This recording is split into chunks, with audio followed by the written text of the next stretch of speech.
Hello everyone, Ross here with Dakota Dinos, and this is my first review, and it is of the 2017 Schleich Brachiosaurus. This is probably the longest and tallest dinosaur in their 2017 line for sure, probably more than their 2016 line as well.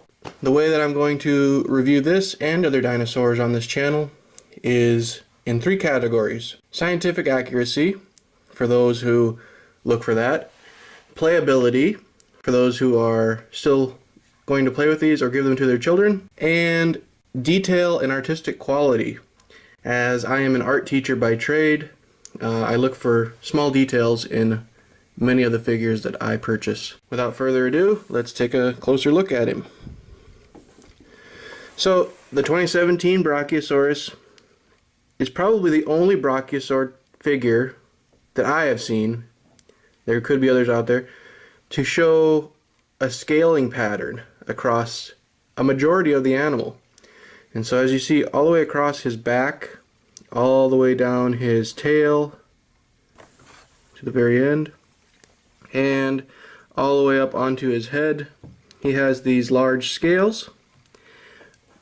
As far as scientifically, I don't have a problem with that. It's possible. Why wouldn't they have some sort of a large scale defense system? I mean, otherwise they would basically be like elephants and just grow big enough to where they didn't have to worry about predation. But it makes sense to me that they might have a scale pattern similar to this. There are other reconstructions that have more outlandish ideas, you know, some of them that have feathers, or quills, excuse me, that stick out of the back of the head, similar to what an oarfish looks like. But I feel like this is plausible, at least. If we look at the head here, we have those nostrils right up at the top. The eye painted glossy. It's kind of a red eye with a black center. Very large eye, comparable to other brachiosaur figures. Seems like they have a smaller eye on most of them. Open mouth, not articulated, just open. It's kind of a rather heavy material, heavy and rigid. Not a lot of movement to it. If I would try to flex the neck, I mean, it does not move. It's a very rigid animal, which is odd for Schleich. Well, like, it's not completely odd for Schleich, I guess, but they have a lot of variance in the materials that they use for their dinosaurs. From the Carnotaurus that has the almost real feel skin to, you know, some of these dinosaurs that have this very hard and rigid material. If you look at it from the back, it's got a nice thickness to it. I mean, this is a substantial toy. And we're going to take a look at the weight of it here in just a little bit, just so you can get an idea. I picked this up for $24.99 at a local store, so it's got quite a bit of price to it, but it is a very large toy as well. Let's see if we can take a look at the tag here. So we have quite a large fold out here. So it says Brachiosaurus translated means arm lizard. It acquired the name because its front legs were significantly longer than its hind legs. And then if we go to this side over here, Brachiosaurus had a very flexible neck that could measure up to 9 meters long. So as far as narratively, they don't give a whole lot of information, but they do give you a lot of information here otherwise. Time period, Upper Jurassic, 152 to 142 million years ago. Size, 27 meters or 89 feet. Weight, 30 tons or 66,100 pounds. Type, herbivore. And I guess it looks like more information just because, really, if you're in America, you're only going to read the English section, but there's a section for each language across there. On the other side, we have a look at some of the other in the 2017 line. There's Utahraptor, here's our Brachiosaurus, and then Dilophosaurus. So, there is our tag. In my experience, it's actually been hard to find these dinosaurs from Schleich with that tag still with them. A lot of times all we have is this sticky tag that has the UPC on the back of it that's left with it. The bungee tag has been removed. Let's see. We've talked a little bit about some scientific accuracy. There's a little bit of what I would consider possible inaccuracy, and that is in the toes.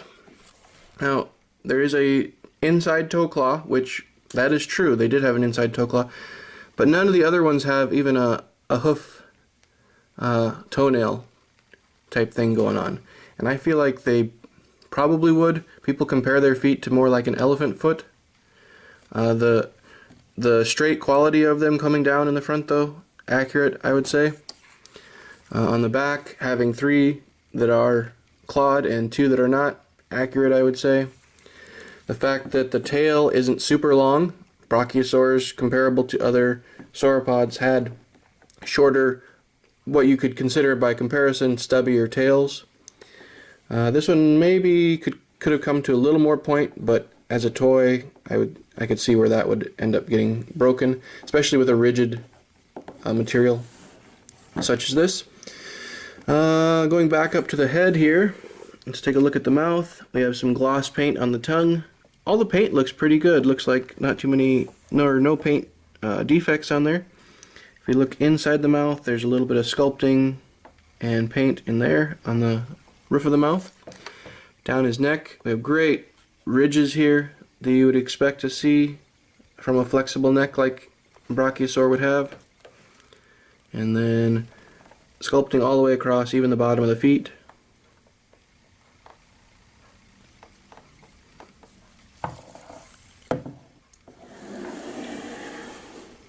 So, there is our Schleich Brachiosaur.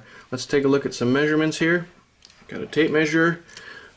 So let's line it up. This is about where the front of his head is. It looks like it's about 10 inches if you look down there, where the tail starts to bend away.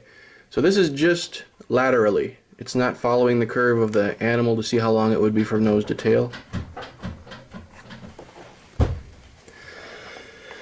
And then vertically, we have 7.5 inches. So pretty good size that way. Next, let's take a look at the weight. And if we put him up on the scale, take a look here, we are right at, let's see if I don't know if we can take a good look at that.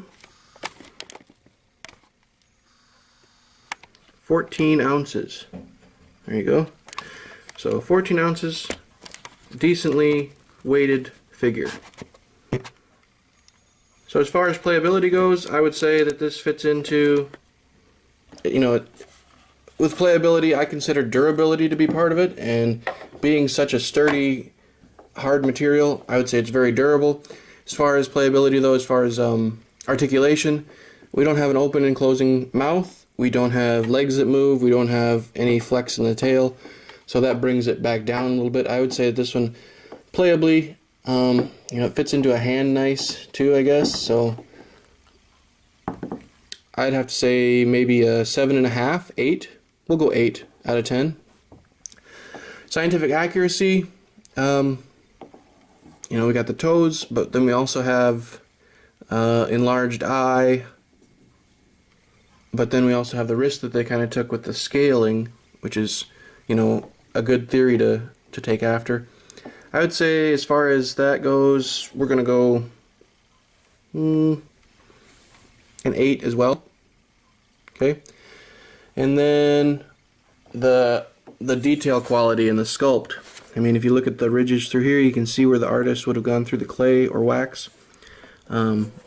They sculpted all the way down onto the feet, on the belly, all the way down to the very tip of the tail, all the way up to the very tip of the nose.